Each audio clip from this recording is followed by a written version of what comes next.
Naka-resume pa ba ako? Madam Chair, The Honorable De Lima is recognized. before the questioning of the Honorable Terry Ridon, this representation wishes to make a disclosure. You may proceed, Honorable De Lima. Thank you, Madam Chair. I wish to inform this committee that sometime in November 2025, I received a letter dated November 17, 2025, a handwritten letter from the resource person, Ramil Madriaga. Nandito po yan. November 17, 2025, handwritten letter addressed to me and sent by Ramil Madriaga. This was coursed through his counsel, Attorney Raimundo Palad.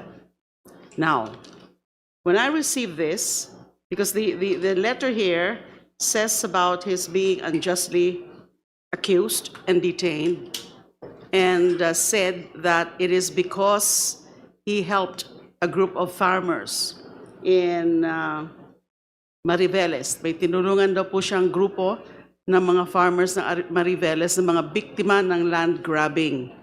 At tinuturo po niya si former spokesperson Harry Roque na nasa likod nito. At sabi niya, kahit yung una niyang kaso ng kidnapping, kasi dati na po siyang kinasuhan in 1997 ng kidnapping, ay na-convict siya sa trial court pero na-acquit siya sa Supreme Court on appeal or on review. So humihingi po siya ng tulong sa akin dito sa sulat na ito, which is handwritten. Sinabi rin po sa akin ni Attorney Palad na nung time na yon, I think it was later part of November or a few days after November 17. I don't exactly remember the time or the exact day. Ay meron daw pong gagawin o ginagawa na sworn affidavit si Mr. Madriaga tungkol sa mga nalalaman niya tungkol kay VP Sara and also sa pamilya ng Duterte.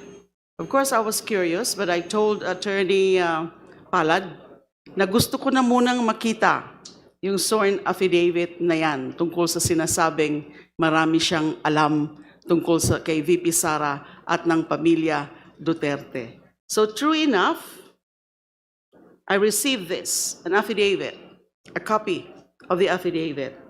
And I didn't realize that this affidavit which I received then is also an original copy. I just realized it a few days ago when I was reviewing this. I was given pala, binigyan ho pala ako ng original copy ng affidavit. This was executed November 29, 2025, the contents of which are exactly the same as those attached as Annex A ng Sabalia et al. And Cabrera complaint. And then, lumabas na rin po ito sa social media after November 27. So naging lalo po akong curious and interested. So I decided to go and see him. And it happened in December 8, 2025, duly recorded in the BJMP facility. So I talked to him. He was accompanied then, or the lawyer, Attorney Palad, was also there.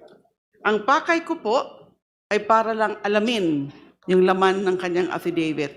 Ang pakay ko was to clarify. Ang pakay ko nga parang naging devil's advocate po ako noon. I was asking probing and searching questions para matest yung kanyang credibility. Now, wala po akong dinagdag sa affidavit na to. Wala po akong binago sa affidavit na to. Wala po akong dinikta kay Mr. Madriaga tungkol sa affidavit na to. Ang ginawa ko lang po, nung December 8, tandang-tanda ko po kasi holiday po yan, Immaculate Conception. For 2 hours, I was there at the BJMP facility. As I said, duly recorded, merong CCTV. So that's all that I did. And that was the singular visit that I made to Mr. Madriaga. Hindi na po nasundan yan. So that was the first and last visit that I made to Mr. Madriaga on account of this affidavit. So, Madam Chair, we can probably ask Mr. Madriaga confirmation of what I said Yung tungkol nga po ng pagpadala niya ng handwritten letter, tsaka subsequently pagdala niya ng affidavit, copy ng affidavit sa akin through his counsel, at yung pagbisita ko sa kanya one time in December 8, 2025. Is it your intention, Honorable De Lima, to submit the personal letter of Ramil Madriaga to you to this committee to form part of the records of this proceeding as well? Yes, Madam Chair, only that I can only give to the committee or submit to the committee photocopies of this. Photocopy of the handwritten letter, Yes. because this is the original, a 4-page letter. So long as you confirm that the photocopy is an exact and faithful reproduction of the original.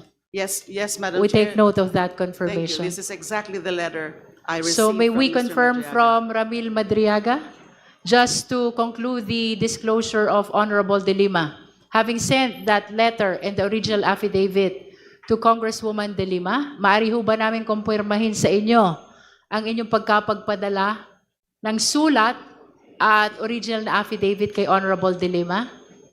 Mr. Madriaga? Magandang tanghali po, Madam Chair, sa lahat. Opo, Madam Chair, kino-confirm ko po. Thank you. Thank you.